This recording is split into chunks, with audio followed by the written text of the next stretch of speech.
Ça me fait énormément plaisir d'être ici aujourd'hui. L'intelligence artificielle, c'est quelque chose qui me passionne énormément. Et c'est bien de voir qu'il y a beaucoup d'intérêt là, dans la communauté ici et en fait partout dans le monde.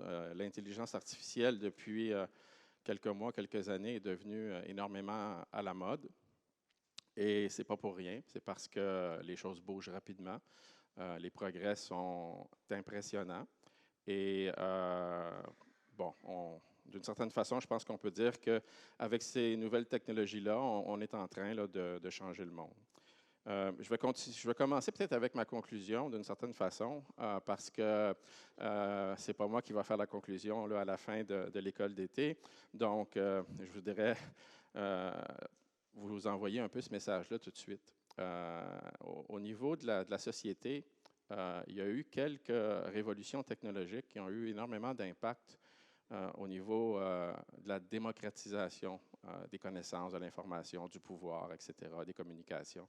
C'est sûr qu'à partir du moment où on a inventé l'imprimerie, il y a beaucoup de choses qui sont devenues plus faciles pour les gens de connaître, de lire. Bon, évidemment, il fallait avoir les moyens de s'acheter les livres, mais déjà, c'était quand même accessible à beaucoup plus de gens. Puis tout le monde sait que l'Internet a démocratisé aussi énormément l'information. Il y a une tonne d'informations qui est d'une certaine façon, à partir du moment où vous avez une connexion sur le système, qui devient à peu près gratuite à l'utilisation en tout cas. Et on a vu une démocratisation absolument extraordinaire de l'information. Bon, l'information, ce n'est pas suffisant. L'information, ce n'est pas nécessairement de la sagesse. Okay? C'est-à-dire que si on va sur Internet et qu'on apprend une liste, en fait une liste sans aucune probabilité ou quoi que ce soit de tous les effets secondaires d'une certaine procédure ou d'un certain médicament, on pourrait, par exemple, s'inquiéter. Et moi, ce que je pense, c'est qu'en ce moment, on est en train de vivre une troisième révolution de l'information. C'est-à-dire qu'au lieu de démocratiser l'information en tant que telle, on va démocratiser l'expertise. Donc déjà, c'est possible, même si on n'a pas d'amis qui est expert aux échecs ou au Go, d'avoir un compétiteur de bonne qualité. Okay? Mais avec les nouvelles technologies en intelligence artificielle, on a cette capacité-là de démocratiser l'expertise, okay? Parce que c'est là qu'on est rendu au niveau des applications en intelligence artificielle.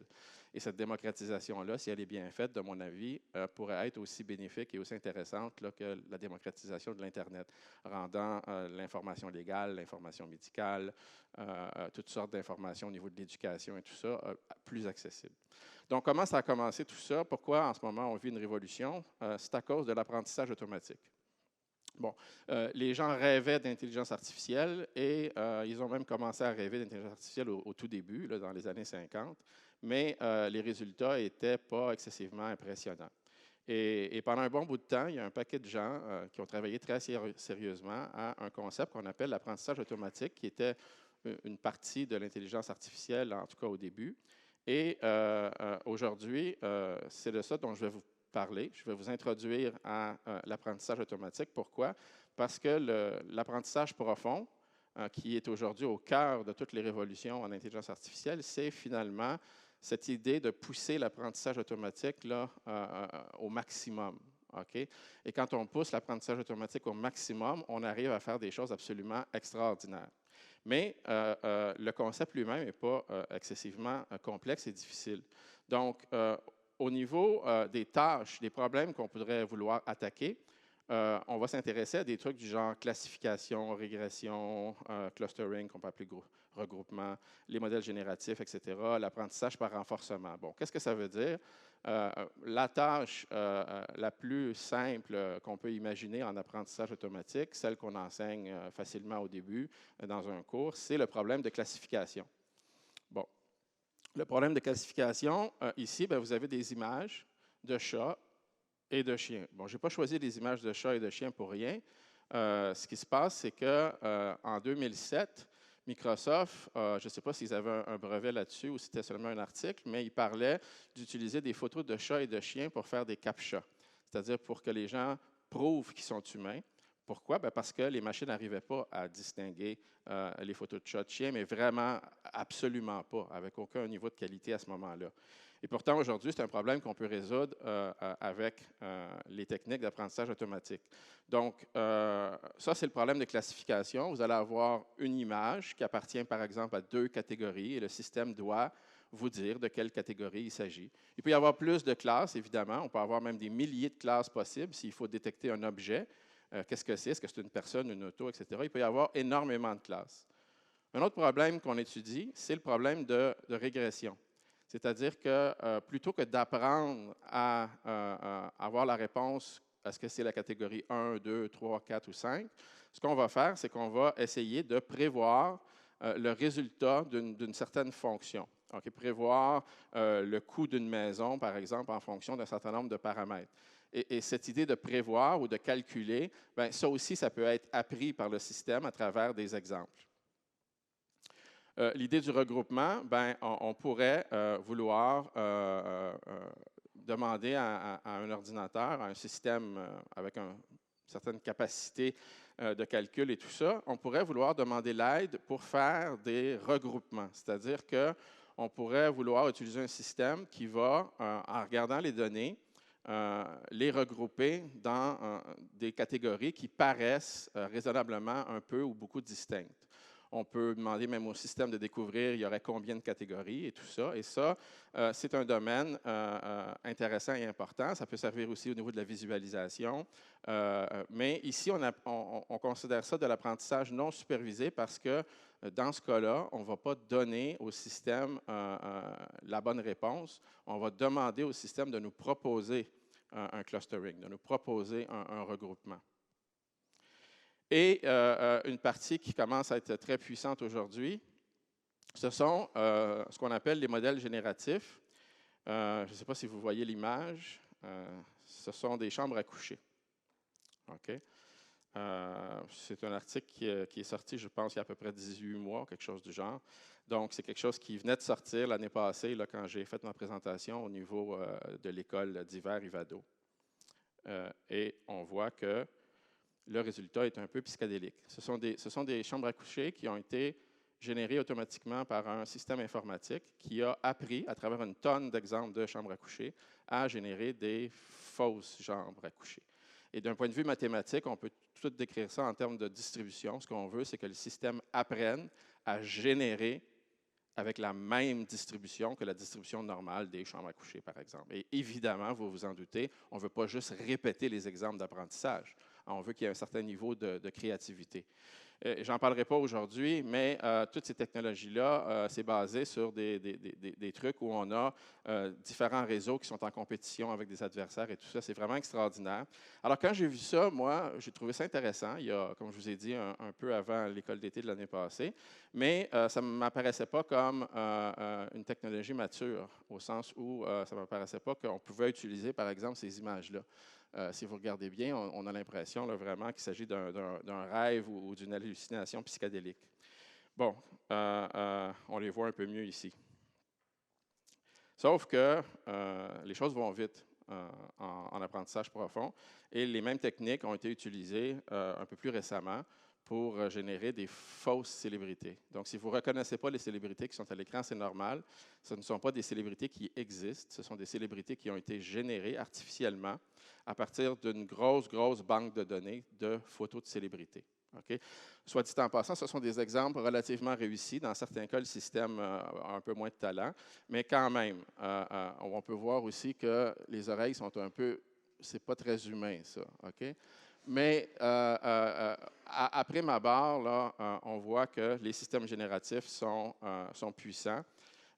Si vous allez sur le web, vous allez avoir des systèmes génératifs qui vont générer des vidéos. Par exemple, des gens en vision ont construit un truc qui est capable de réciter n'importe quel discours d'Obama en format vidéo. Donc, vous donnez le texte, vous donnez l'audio, et le système produit un discours qui est une vidéo d'un discours qui est extrêmement réaliste. Okay?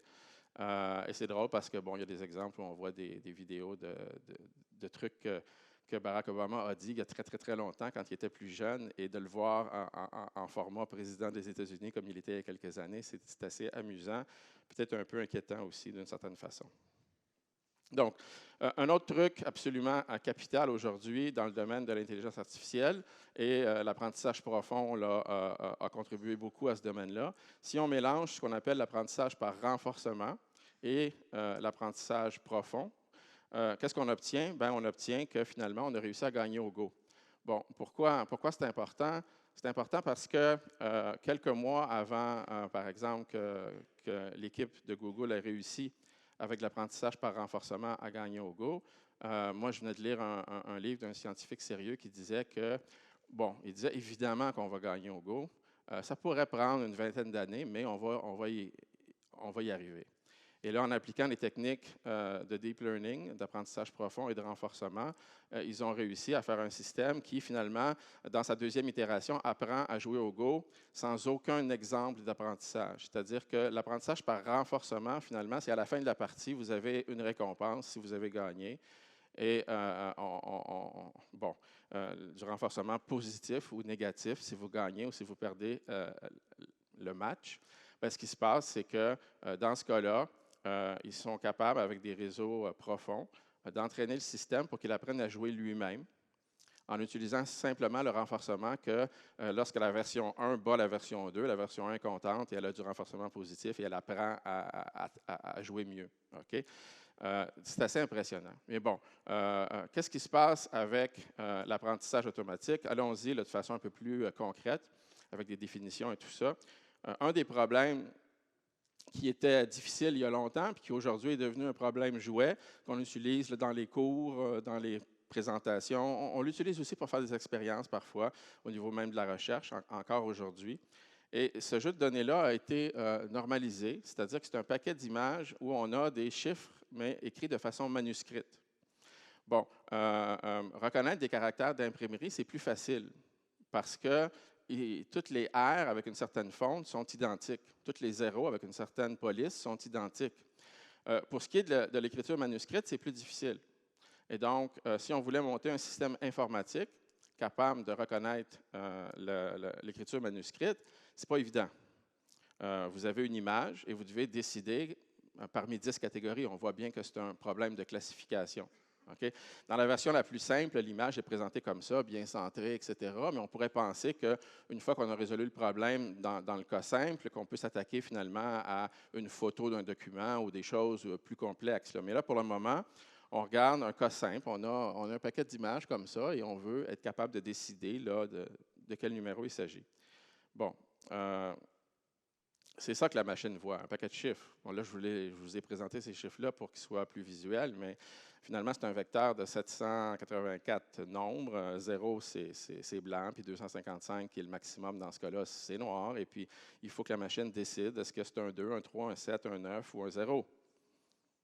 C'est un vecteur.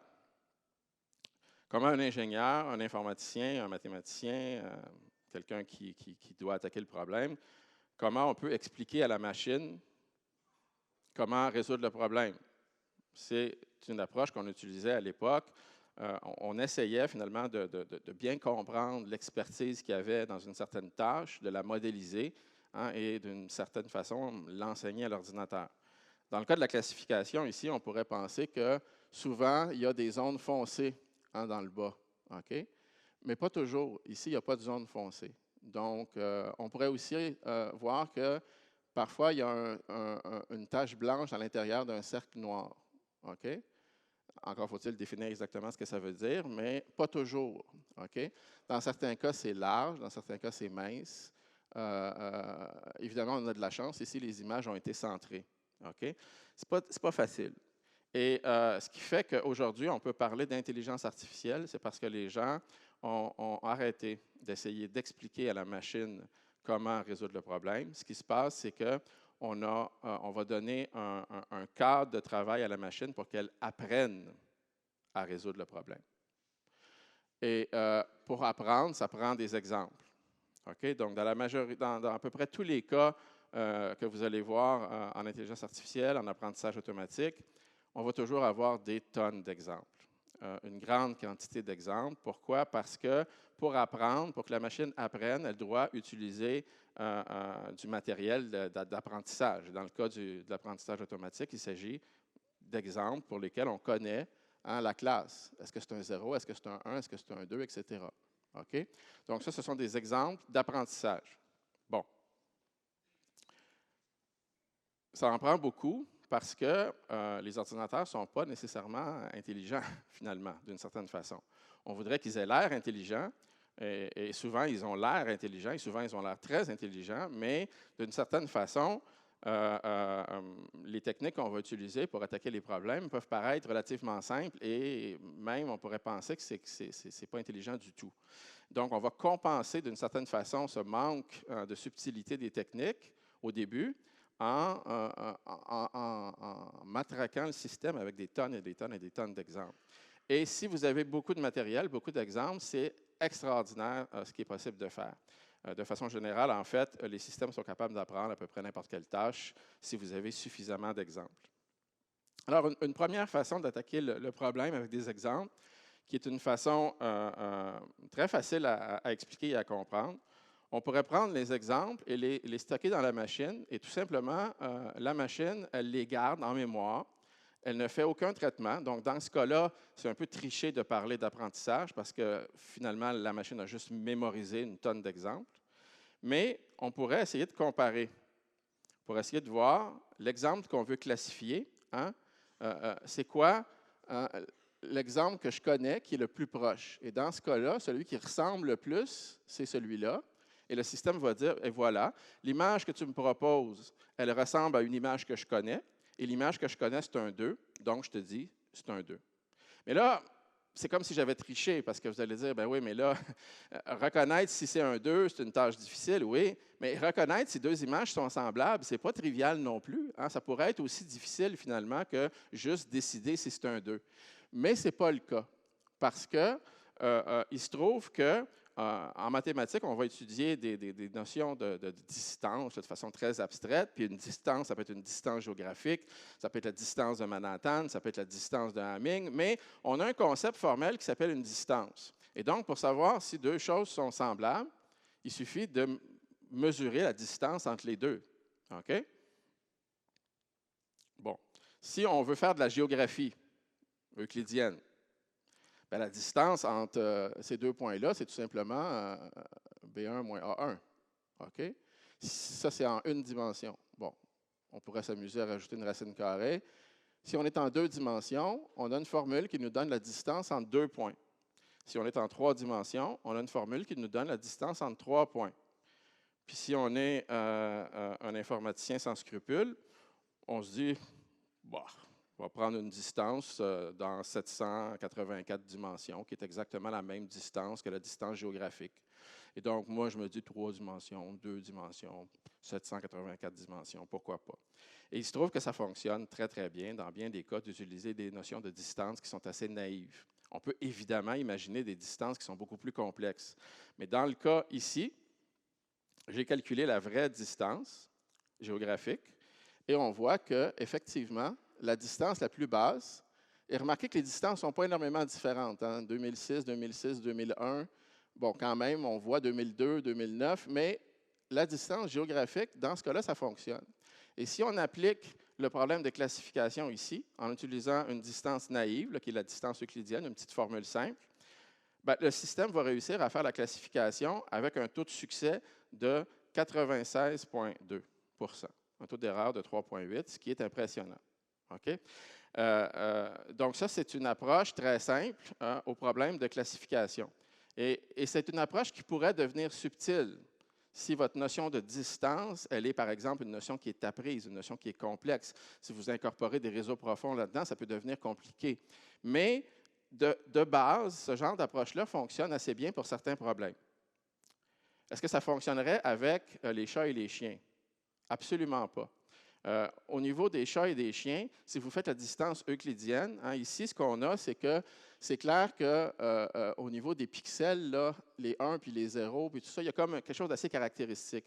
Mais si vous prenez des photos de chats et des photos de chiens, puis vous utilisez les couleurs, par exemple, dans votre espace multidimensionnel, puis vous faites des distances, à moins que la photo soit vraiment très, très, très, très, très, très, très, très semblable, ou genre la même photo à peu près, le système va être absolument incapable de faire quoi que ce soit.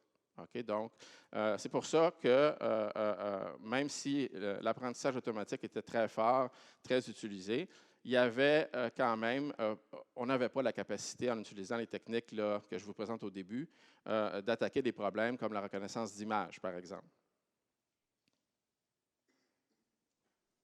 Oups. Donc, voici un exemple typique de problème d'apprentissage.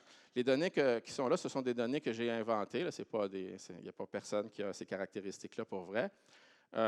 Pour illustrer une approche quand même puissante et simple au niveau de l'apprentissage automatique. On a des données où on a l'âge, le salaire, le nombre d'années de scolarité et la diligence, finalement, vous pouvez l'interpréter comme est-ce qu'il a remboursé son hypothèque, oui ou non. Bon, par exemple.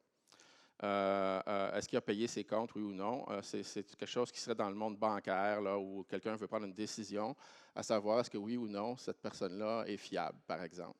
Et ça, ce sont des données du passé. Ce sont des données du passé pour lesquelles on connaît la bonne réponse. C'est ça l'idée de faire de l'apprentissage automatique, c'est d'apprendre à partir de données où on connaît la bonne réponse. Et lorsqu'un nouvel exemple apparaît, on voudrait pouvoir le classifier de la bonne façon. Et là, le système va essayer d'apprendre à partir de ces exemples-là. Et ce qui est intéressant avec cet exemple-là, c'est qu'on voit clairement que ce n'est pas possible vraiment de prendre une décision parfaite parce que l'âge, le salaire et la scolarité, ça ne dit pas tout sur une personne. Je pourrais imaginer que deux personnes avec le même âge, le même salaire et le même niveau de scolarité, un pourrait être diligent puis l'autre pas. Ce n'est pas grave parce que ici, l'idée de l'apprentissage automatique, c'est d'essayer finalement de nous donner de l'information par rapport à cette décision-là, de nous conseiller par rapport au truc qu'on doit faire. Et ça peut être super intéressant même dans un cas où on n'a pas une fiabilité qui est à 100 %. Et là, si on regarde, on peut modéliser l'information, par exemple, du salaire. Donc là, sur la ligne que j'ai placée ici, j'ai indiqué tous les salaires en vert ceux qui sont diligents et en rouge ceux qui ne l'ont pas été. Et là, on voit les données, en les visualisant, on se rend compte que, ouais, il y a une certaine forme qu'on voit apparaître. Il y a plus de points verts à droite qu'à gauche, par exemple. Bon, dans l'exemple que j'ai inventé, les gens qui ont un plus gros salaire arrivent à payer leur hypothèque avec une meilleure probabilité. Et là, on pourrait faire une classification linéaire. Qu'est-ce que ça veut dire, une classification linéaire? C'est très simple. On va couper la ligne à un certain point, puis ce qui est en haut, c'est bon, ce qui est en bas, c'est mauvais. C'est une classification linéaire très simple. C'est dans le cas où on a une seule variable. On a une seule variable et on coupe. Et quand on coupe une ligne, on la coupe avec un point. Et vous voyez, c'est un peu arbitraire. J'ai coupé juste entre le point rouge et le point vert. Mais c'est quand même la meilleure place pour couper. Même si on peut dire, oh, je pense que ce n'est pas robuste comme décision, mais c'est quand même, à partir de mes données, le système va apprendre en regardant c'est quoi la meilleure place pour couper, et c'est là. Okay? Et dans ce cas-là, on a un taux d'erreur sur les données d'apprentissage de 15 %. Bon. Qu'est-ce qui arrive si on prend l'âge et le salaire? Bien là, si on prend l'âge et le salaire, on peut aussi visualiser les données. On obtient des données en deux dimensions, où ici, on a l'âge et ici, on a le salaire. Okay? Et chaque point ici représente un individu. Et sa position, bien, ici, c'est un jeune pauvre et ici, c'est un vieux riche. Okay? Donc, ce qui se passe, c'est que les gens sont placés de cette façon-là. Et là, on peut demander au système d'apprendre. Je ne vous explique pas comment le système va apprendre ça, mais c'est un problème d'optimisation assez facile à résoudre. Apprendre la meilleure façon de couper, encore une fois. On va couper. Bon, comment on peut couper une ligne? C'est avec un point. Hein? Pour ceux qui aiment les maths, une ligne, ça a une dimension, un point zéro. Comment on peut couper un plan? Un plan, ça a deux dimensions. On le coupe avec une ligne qui a une dimension. Okay? Mais ça nous donne une équation tout à fait semblable à tout à l'heure. On a une combinaison linéaire. Okay? Et quand 4 000 fois l'âge plus le salaire dépasse 340 000, on est en haut de la ligne. Okay? Et pourquoi c'est linéaire? Parce que j'ai multiplié l'âge par une valeur, j'ai multiplié le salaire par une valeur ici qui est 1, je les ai additionnés, donc c'est linéaire. Et là, si on regarde le taux d'erreur, on a un taux d'erreur sur les données d'apprentissage de seulement 5 %. Ah ah! Il se trouve qu'on arrive à mieux interpréter nos données en les regardant comme ça sur 2 caractéristiques. Et vous me voyez venir, j'avais 3 colonnes, c'est parce qu'on peut visualiser facilement jusqu'à 3 dimensions. Donc là, j'ai 3 dimensions. Ces 3 dimensions-là sont âge, salaire, scolarité. Et je peux les visualiser. Bon, là, ça, c'est une projection dans le plan, mais en tout cas, je peux les visualiser en 3 dimensions. Et là, même chose, 3 dimensions, on va couper ça avec un plan qui a 2 dimensions. Et on a un plan qui coupe. Et on a, finalement, à partir des données d'apprentissage, maintenant, tous les points verts sont en haut du plan et tous les points rouges sont en bas du plan. OK? Et on a l'équation qui est ici. OK? C'est vraiment extraordinaire. C'est une équation linéaire. Donc, si 12 000 fois le salaire plus 3 000 fois l'âge, 12 000 fois la scolarité plus 3 000 fois l'âge plus le salaire est plus gros que 500 000, bien, finalement, ce plan-là nous permet de couper nos données. Bon, c'est magique, c'est merveilleux, c'est extraordinaire, et on peut l'interpréter. Pourquoi on peut l'interpréter? Parce que si quelqu'un veut finalement réussir à avoir... si ce système-là a été conçu de cette façon-là, on pourrait dire que si quelqu'un, par exemple, augmente son âge, ça augmente la probabilité d'être diligent. Si on augmente sa scolarité, ça augmente sa probabilité d'être diligent. Et si on augmente son salaire, ça augmente la probabilité d'être diligent. Donc ça, c'est une interprétation assez claire. Mais on peut aussi voir qu'une année de scolarité, ça vaut 12 000 $ de salaire selon le système. Okay? C'est une interprétation, ça. Parce que si vous augmentez d'une année de scolarité ou si vous augmentez de 12 000 $, ça a le même impact sur cette équation-là. Donc, ça aussi, c'est une interprétation. Et même chose pour l'âge. Okay? On peut assigner, si vous voulez, une certaine valeur à l'âge. Et donc là, pourquoi c'est de l'apprentissage? Parce que le plan qui a été choisi ici, il est choisi par optimisation en fonction des données. Il va être appris à partir de ces données-là. Okay? Et là, vous voyez que le taux d'erreur est 0. Bon. Est-ce que ça veut dire qu'on a réussi à partir de ces... je pense que j'ai 20 exemples ici. Est-ce que vous pensez qu'avec ces 20 exemples-là, si on utilise cette règle-là dans la fameuse banque là, où les données ont été collectées, est-ce que vous pensez que le système va être parfait et qu'il ne fera jamais aucune erreur? Bon, il faut bien comprendre qu'ici, il y a plein de choses qui sont en jeu. Premièrement, il n'y avait pas beaucoup de données. OK? Et ces données-là n'étaient pas nécessairement parfaites. Il pouvait y avoir des erreurs. Il pourrait y avoir des erreurs réelles au niveau là, de la gestion des données, mais il pourrait y avoir aussi des erreurs du genre la personne avait les caractéristiques pour être correcte, mais bon, il est arrivé je ne sais pas quoi qui est en dehors de son contrôle, qui n'est pas écrit dans les données-là. Il y a plein de raisons, mais une des raisons sur lesquelles je vais insister un peu plus, c'est qu'on a un problème aussi de ce que j'appelle de surapprentissage peut-être. C'est-à-dire que notre système essaie de fitter parfaitement là, ces données-là. Et ce qui est important en apprentissage automatique, ce n'est pas de réussir à expliquer le passé de façon parfaite. Okay? C'est facile à expliquer le passé. Okay? Vous pouvez juste collecter l'information. D'ailleurs, vous avez déjà une explication. Mais c'est facile aussi de modéliser ces données-là en travaillant fort, en cherchant des corrélations et des choses comme ça. Okay? Ce n'est pas ça l'objectif de l'apprentissage. L'apprentissage ici, ce n'est pas d'apprendre à comprendre ces données-là. Quoique, on a une certaine compréhension des données avec l'équation qui est là. L'objectif, ce n'est pas d'apprendre. L'objectif, c'est d'avoir une équation qui va généraliser. C'est-à-dire que ce qu'on veut, c'est quand on va avoir un nouveau candidat, que le système soit compétent, que le système donne une bonne réponse, ou au moins avec la meilleure probabilité possible. Évidemment, si on utilise un classifieur linéaire en 3 dimensions, on peut utiliser un classifieur linéaire en 4 dimensions, en 5 dimensions, et on peut utiliser un classifieur linéaire en n'importe comment de dimension. On a une belle petite équation ici, c'est un produit interne. On peut aussi le faire en 784 dimensions. Et là, on va avoir un apprentissage. Pourquoi? Parce qu'on va essayer de chercher une espèce d'énorme hyperplan qui sépare les zéros du reste. Un autre énorme hyperplan en 784 dimensions qui sépare les 1 du reste, les 2 du reste, les 3 du reste. Et on va avoir appris 10 hyperplans.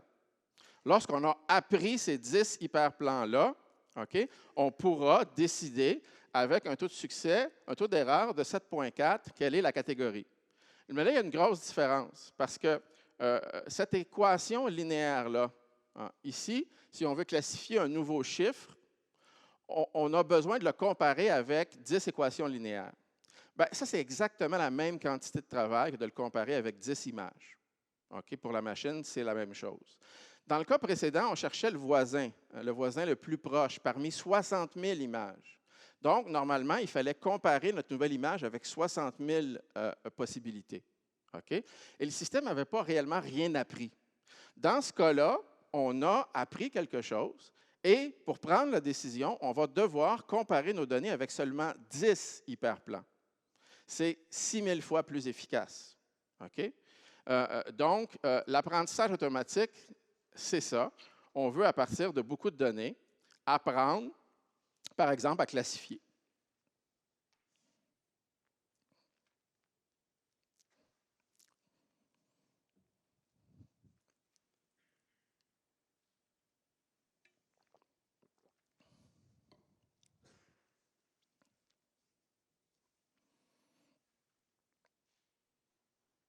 La fameuse sigmoïde.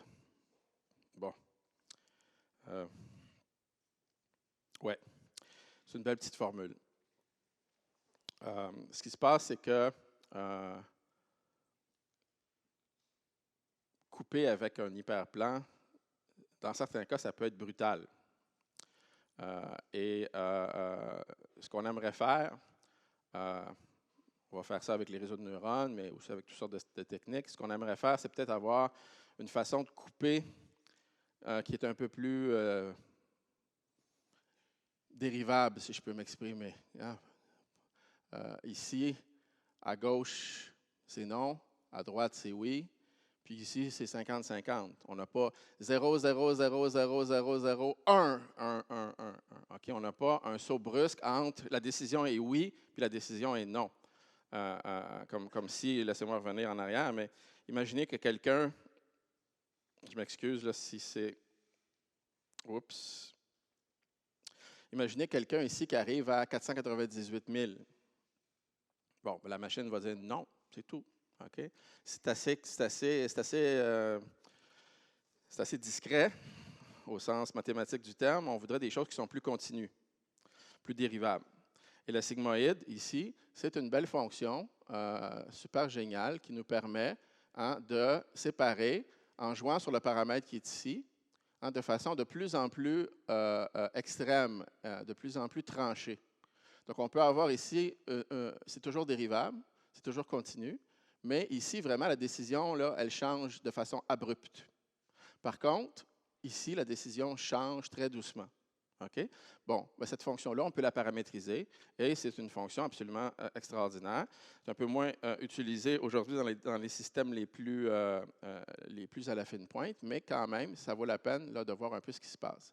Et si on voulait faire une classification logistique, ce qu'on ferait, c'est que on apprendrait finalement à utiliser cette fonction-là, mais dans 2 dimensions. OK? Et on aurait, au lieu d'avoir un plan, on aurait ce paramètre-là ici qui est appris, qui fait office d'un plan, mais qui va aussi nous permettre d'avoir un certain niveau de décision qui va être plus robuste, plus lousse, plus accentué. Et là, dépendamment de la valeur qui a été apprise, on va séparer notre espace de différentes façons. Parfois de façon douce ou parfois de façon plus abrupte, parfois d'un côté, parfois de l'autre, etc. OK? Mais c'est quand même ces techniques-là, des techniques qui vont séparer en 2 okay? Le système. Bon, on va avoir une valeur qui va nous aider à savoir si on est proche ou si on est loin de faire un changement de décision, mais n'empêche que ça sépare en 2. Il y a quand même quelque chose de linéaire là-dedans. C'est juste qu'on a adouci la dérivée. Et qu'est-ce qui se passe si on veut faire une séparation linéaire, par exemple, du jeu de données qui est ici? C'est un jeu de données, encore une fois, que j'ai inventé. J'ai décidé que ça, c'était des sigma X et des sigma Y, peut-être des erreurs, je ne sais pas. Et on a des décisions qui doivent être prises, qui sont des oui puis des non. OK? Et donc, c'est un jeu de données complètement inventé à des fins pédagogiques. Et on a ça, on doit l'analyser. On est un data scientist et là, il faut qu'on apprenne quelque chose par rapport à ça. Bon, évidemment, on est en 2 dimensions. Là. Je pense que la première chose à faire, c'est de visualiser les données. Et c'est assez clair. pour un être humain. Là, c'est assez clair ce qui se passe. Là. Comment on va classifier? Ben, avec un cercle. Bon, ben, si je veux classifier avec un plan, ça va mal. OK? Si je veux classifier avec une droite, là, c'est la pire classification possible. 50-50, c'est ce qu'il y a de pire. OK? Si vous vous trompez 80 du temps, vous êtes quand même fiable. Il suffit d'inverser la réponse. OK? Le pire, c'est 50-50. Il n'y a pas d'information. Bon. Qu'est-ce qui se passe avec ça? Bien, évidemment, si vous entraînez un système d'apprentissage automatique, ce n'est pas la solution qu'il va vous proposer. Il va vous proposer cette solution-là ici, qui est loin d'être parfaite, mais qui est quand même beaucoup mieux. On a seulement un taux d'erreur de 36 Encore une fois, c'est 50 le maximum. Hein? Ce n'est pas très bon. Bon, qu'est-ce qu'on peut faire avec ça? Qu'est-ce qu'on peut faire avec ça? On peut faire des miracles. On peut essayer de projeter ça dans un espace qui est plus grand. Bon, l'équation qui est ici, c'est ce que moi j'appelle une projection, mais je pense qu'on peut le voir là, de façon plus concrète. OK? Une projection, c'est on a quelque chose qu'on va projeter sur quelque chose d'autre. On a un projecteur, puis on a un écran. OK? Et là, je projette mes données de 2 dimensions sur un écran de 2 dimensions qui est plat. Je n'ai rien fait d'absolument extraordinaire maintenant. Mais, qu'est-ce qui arrive si je projette mes données sur un écran qui est courbe? Et donc là, je vais vraiment projeter mes données en 3 dimensions. OK? Parce que mes données sont bidimensionnelles, mais ici, l'espace que j'ai, il est tridimensionnel, c'est-à-dire que mon écran, il est courbe dans l'espace tridimensionnel. Et là, je vais tout simplement projeter. Et en projetant dans cet espace-là, là, on voit qu'il se passe quelque chose d'intéressant. Là, on voit qu'en 3 dimensions, maintenant, il est tout à fait possible de séparer les données avec un plan. OK? Et ce plan-là, ici, va nous donner, évidemment, un cercle lorsqu'on l'interprète dans les données originales. Alors, ce que ça veut dire, c'est que, d'une certaine façon, si vous avez des données et que vous avez un système qui est capable de faire des classifications linéaires, il est possible, en fait, de faire des classifications qui sont non linéaires si vous projetez vos données dans un espace plus grand. Et la projection que je vous ai proposée, évidemment, vous pourriez dire, ben oui, mais tu as choisi ton équation ici là, de façon complètement là, arbitraire pour résoudre le problème. Non, c'est une projection tout à fait standard. En fait, il existe un certain nombre de projections qui sont très populaires, très standards et qui marchent dans à peu près tous les cas. Okay? Ce n'est pas une difficulté majeure de choisir nécessairement la bonne projection. Et là, si on fait ça, excusez-moi, je me déplace encore dans mes données. Si on fait ça, si on utilise les techniques à noyau, OK, pour les hyperplans, là, on va battre le plus proche voisin. Ah! Là, enfin, on a un système qui va apprendre. Il va apprendre avec 10 hyperplans, mais ces hyperplans-là, il va les choisir dans un espace projectif qui est plus grand. Et ce ne sera pas nécessaire de voir comment on fait ça mathématiquement, mais c'est quelque chose qu'on peut faire. C'est très standard. Et c'était même l'état de l'art avant que le deep learning révolutionne tout. Okay? Avant que l'apprentissage profond révolutionne tout, ce genre de technique-là, c'est ce qu'on avait la plupart du temps de plus puissant comme technique.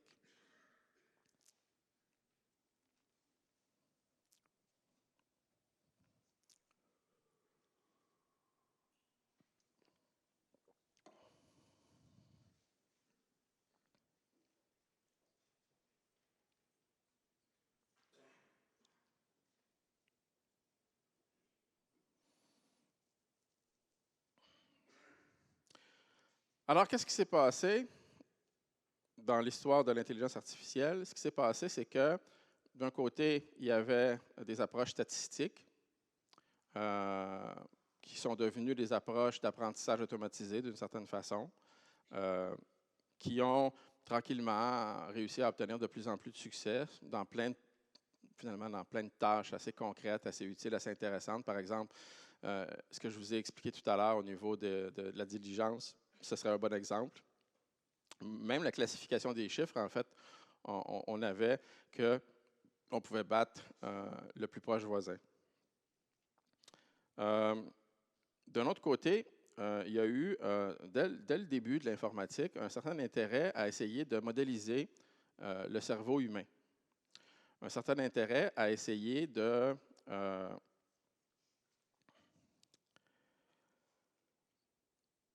de voir si une machine qui calcule d'une façon qui est similaire à un cerveau, avec des neurones artificiels, ne pourrait pas nous donner l'intelligence artificielle qu'on cherche.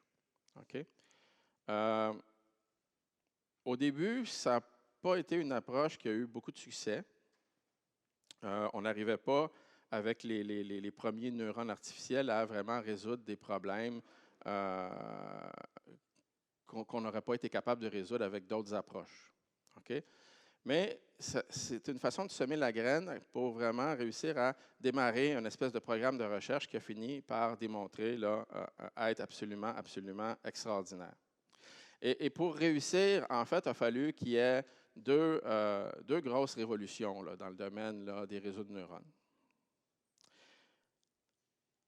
Alors, vous avez votre sigmoïde, qui est un exemple qu'on utilise beaucoup, même si, bon, aujourd'hui, on va utiliser des Rectifier Linear Unit ou des choses comme ça, mais au niveau conceptuel, jusqu'à récemment, là, on utilisait à peu près toujours ce genre de truc-là. On va avoir un neurone artificiel qui va tout simplement être un fameux hyperplan ici, OK, où notre neurone va avoir un signal qui dépend d'un hyperplan dans l'espace de toutes les dimensions qui sont ici.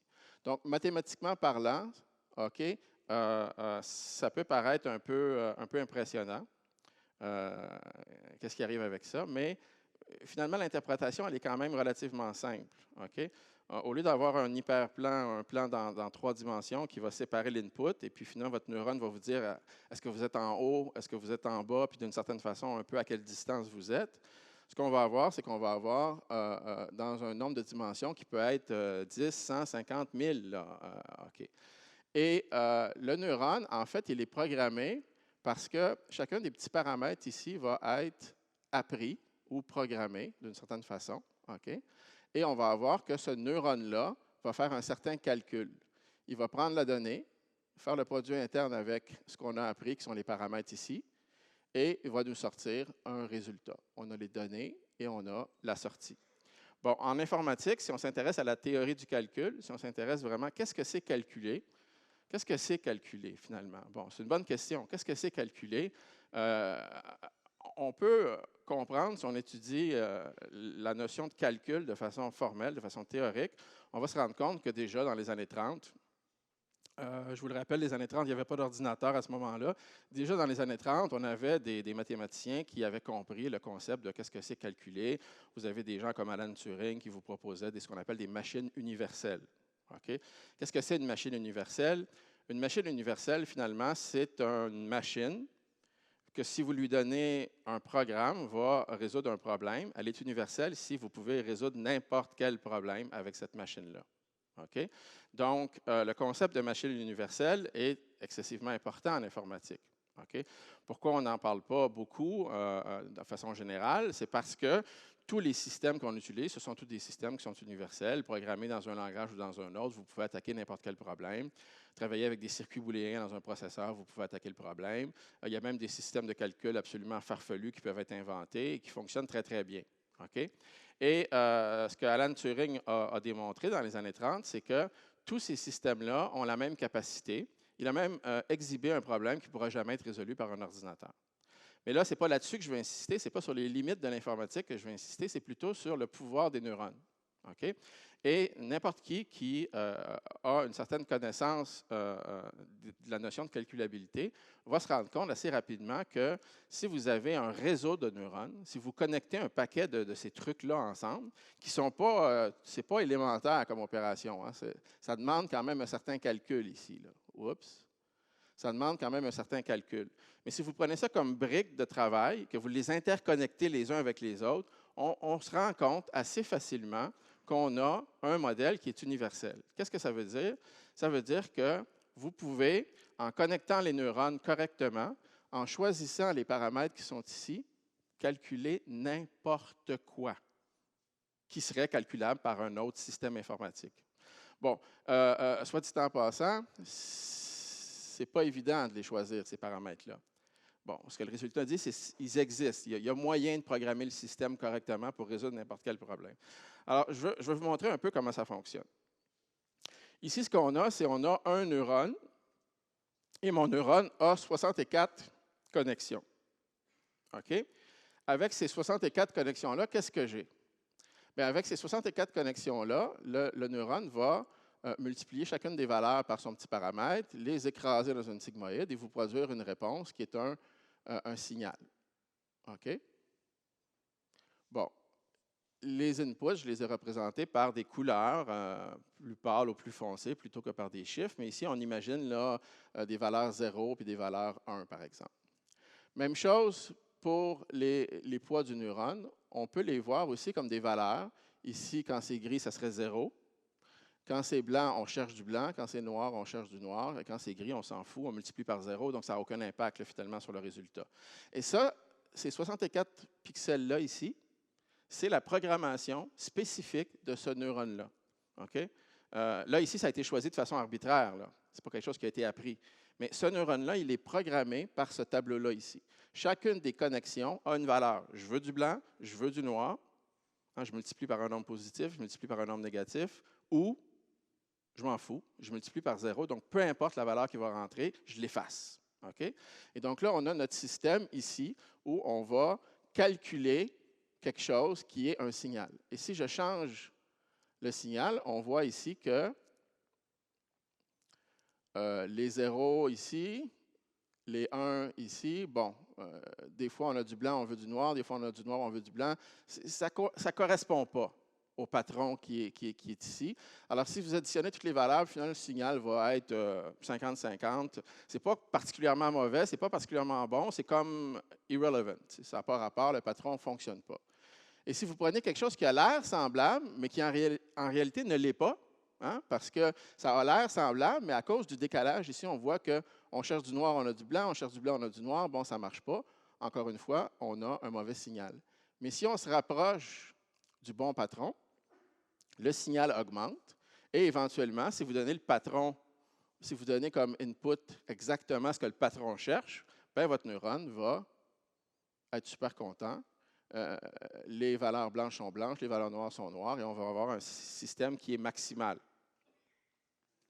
Donc ça, c'est un neurone. Ce neurone-là, pour être programmé, vous devez choisir 64 paramètres. Et si vous les choisissez tels que dessinés ici, vous allez avoir un neurone qui va être stimulé par un certain patron en particulier.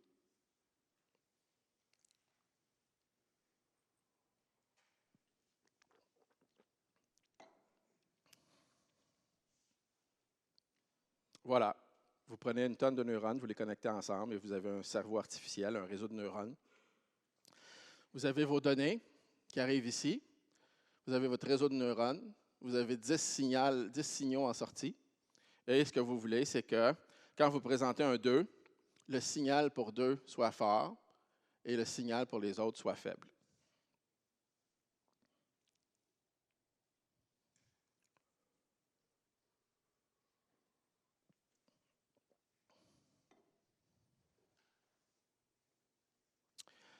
Est-ce qu'on peut faire ça? Oui, on peut faire ça. Voilà comment on va représenter notre réseau de neurones ici. Alors là, ce que j'ai ici, c'est quelque chose de concret. C'est-à-dire que l'exemple que je vous donne en ce moment, c'est un exemple qu'on aurait pu programmer et considérer vraiment comme étant l'état de l'art, là, mais pas au 21e siècle, disons peut-être un peu plus à la fin du 20e siècle, là, un peu peut-être autour des années 2000. Okay? Et là, ce qu'on a, c'est un petit réseau de neurones. Ce petit réseau de neurones-là, hein, il voit des images de 784 pixels. Donc, on a les données ici. Chacune des valeurs numériques entre 0 et 255, c'est une entrée ici de mon réseau. Et on a ici 10 sorties. Pourquoi 10 sorties? Parce qu'on a 10 catégories. On veut que le système soit capable de classifier les 10 types d'images qu'on va présenter au système. On a ici un neurone. Ce neurone-là ici, il est connecté aux 784 valeurs.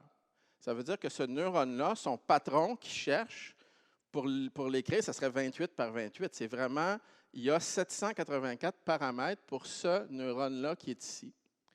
Et ce neurone-là, pour décider la valeur qui va sortir ici, ce qu'il va faire, c'est qu'il va faire une combinaison linéaire par rapport au patron et donner une réponse.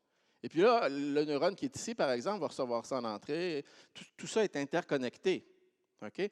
Mais premièrement, le neurone ici, en haut, ce neurone-là spécifiquement, pour être programmé, il faut choisir 784 paramètres. Le deuxième neurone qui est ici, la même chose. Et vous vous en doutez, il devrait probablement être programmé de façon différente parce que si tous les neurones radotent toujours la même chose, ça va être difficile de prendre une décision à la fin. Donc, celui-là pourrait chercher un certain patron, celui-là chercher un autre patron, etc. Mais ici, j'ai 300 neurones.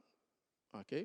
Ici, j'ai 100 neurones qui sont connectés sur ces 300 neurones-là, et ici, j'ai 10 neurones. Ce que ça veut dire, c'est que j'ai un réseau de neurones qui possède 410 neurones. Okay? Le cerveau humain en contient, bon, ça dépend des gens, mais à peu près 80 milliards. Okay? 80 milliards de neurones pour un cerveau humain. Ici, 410 neurones. Donc, on est très, très, très, très, très loin, okay, d'un cerveau humain. C'est pas grave. Ça marche. C'est-à-dire qu'avec un petit nombre de neurones inspirés du cerveau, clairement, on n'essaie pas de reproduire le cerveau ici, là. Okay? Parce qu'on a un problème d'échelle à quelque part. Okay? Donc, c'est clair qu'on ne va pas imiter l'intelligence humaine dans un système comme ça, d'aucune façon. Okay? 410, ça ne peut pas être 80 milliards. Ça ne peut pas être le même genre de système. Mais ce qui se passe, c'est qu'on pourrait se poser la question, est-ce que c'est possible de programmer ces 410 neurones-là pour résoudre le problème? OK, bon, je vous vends la mèche tout de suite. Oui, c'est possible de programmer ces 410 neurones-là pour résoudre le problème. Le théorème que je vous ai énoncé tout à l'heure, qui dit qu'on peut calculer n'importe quoi, s'applique ici. Ça, c'est quelque chose que vous voulez calculer. OK? Et ça, c'est un réseau de neurones qui est un système universel. Donc, vous pouvez le calculer. Ah, mais, bon, avec combien de neurones? Ça, c'est une bonne question.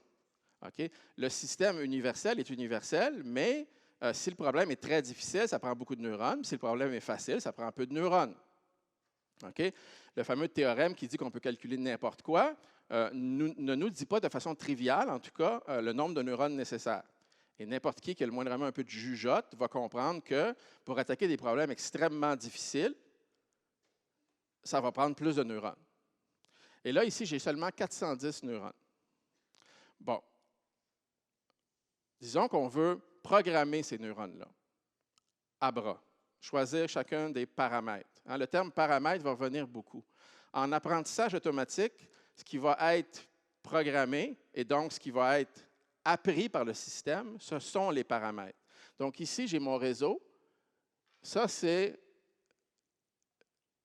le data scientist qui l'a choisi. On a choisi un réseau de 410 neurones avec cette architecture-là. Mais les 260 000 paramètres, parce que 300 fois 784, ça commence à s'additionner pas mal. Donc, les 260 000 paramètres que j'ai ici, il faut les choisir correctement pour avoir la bonne réponse. Et ça, même si on sait que ça serait potentiellement faisable, ce n'est pas clair comment on va attaquer le problème si on doit programmer ce système-là à bras. Mais ici, on s'intéresse à l'apprentissage automatique. Donc, je pense que vous comprenez que ce qu'on veut en apprentissage automatique, c'est que le système va lui-même apprendre chacun de ces paramètres-là.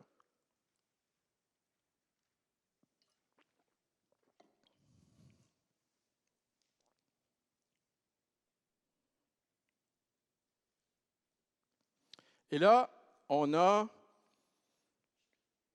la première vraie révolution du domaine des réseaux de neurones.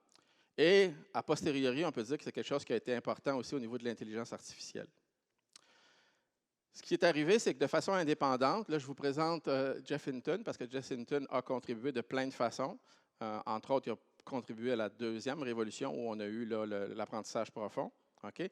Mais il y a plein de gens qui ont, de façon indépendante, découvert ou redécouvert une technique qui s'appelle backpropagation en anglais, la rétropropagation du gradient. OK? Et la technique de rétropropagation du gradient, c'est une révolution. Pourquoi? Parce que ça a permis d'entraîner des petits réseaux. Bon, 410 neurones, c'est un petit réseau. Okay? Si vous avez 410 neurones, vous avez un petit réseau. Et avec ce genre d'approche-là, c'est possible de tout simplement initialiser le réseau de façon standard et donner des tonnes d'exemples au système, des tonnes d'exemples. Dans le cas de MNIST, c'est les 60 000 exemples de chiffres. Et le système va apprendre les paramètres. Et là, je vais vous expliquer un peu plus en détail comment ça fonctionne. Okay? Mais ce qu'il faut comprendre, c'est que à la fin des années 90, à l'aube du 21e siècle, on avait des techniques qui permettaient de faire l'apprentissage pour des réseaux de 410 neurones. Okay? Et ce qui s'est passé, c'est qu'avec ces réseaux de petite taille, on a réussi à avoir des comportements qui étaient proches, comparables, parfois un peu meilleurs, souvent un peu moins bons, que d'autres techniques qui étaient utilisées en termes d'apprentissage automatique. OK? Et, mais je pense que ça devait être clair. Bon, je n'étais pas là à l'époque en train de faire de la recherche à ce moment-là dans ce domaine-là, mais je pense que ça devait être clair que, étant donné que c'est un système qui est universel, si on pouvait avoir des réseaux énormes, on pourrait réussir à attaquer des problèmes extrêmement difficiles. Et la première révolution a permis de faire de l'apprentissage automatique, mais seulement avec des petits réseaux. Okay? Seulement avec des petits réseaux. Et je vais insister un peu sur ce que je veux dire par un petit réseau. Un petit réseau, ce n'est pas juste un réseau qui contient 410 neurones. Ce qui est important ici, c'est que ce réseau-là, il est très peu profond. Okay? Il n'y a pas de profondeur ici. Il y a juste 2 étapes. Hein, le signal traverse 2 neurones, 3 neurones avant de sortir.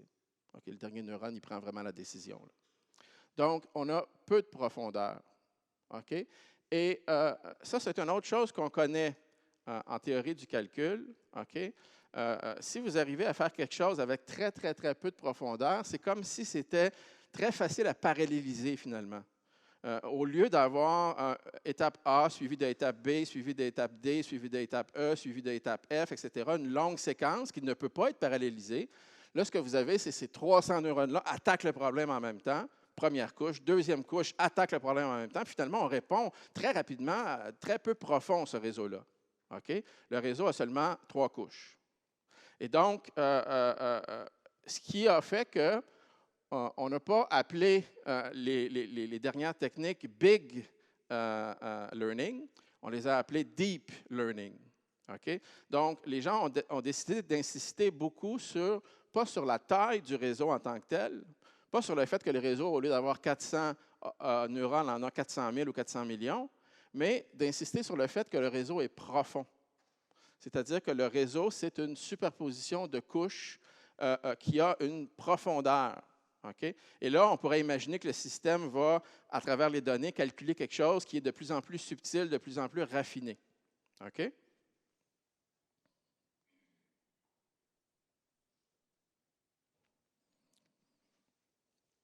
Donc, j'ai l'impression que ce serait un bon moment. Je suis allé un peu plus vite que j'avais prévu. Évidemment, il me reste encore pas mal de matériel à présenter, mais je pense que je suis pas mal à la moitié. Lors de la prochaine heure, je vais vous expliquer évidemment comment ces réseaux de neurones-là vont apprendre. Vous allez voir que la théorie derrière l'apprentissage automatique des réseaux de neurones, elle est très simple, très, très simple. Ce qui ne veut pas dire que de manipuler des réseaux de neurones de grande taille et tout ça, que c'est trivial. Mais la théorie, la base de tout ça, c'est relativement simple. Puis je vais vous présenter un peu comment ça fonctionne. Je vais aussi parler de comment on peut faire pour attaquer le problème de surapprentissage. Okay, c'est un problème assez sérieux. Le problème de surapprentissage, c'est quelque chose qui arrive pas juste dans le domaine du machine learning, ça arrive aussi dans la vraie vie. Lorsqu'on cherche trop à travers des données, on finit par trouver n'importe quoi. Et là, on s'exclame qu'on a fait une grande découverte. Puis finalement, les années successives, on se rend compte qu'on s'est trompé. Pourquoi? Parce que ce qu'on a découvert ne généralise pas. C'était juste un truc bizarre de nos données qu'on a tellement cherché dans nos données qu'on a trouvé finalement une justification pour n'importe quoi, et finalement, ça ne se généralise pas. Et donc, en apprentissage machine, dès le départ, là, on attaque ce genre de choses-là de façon très sérieuse.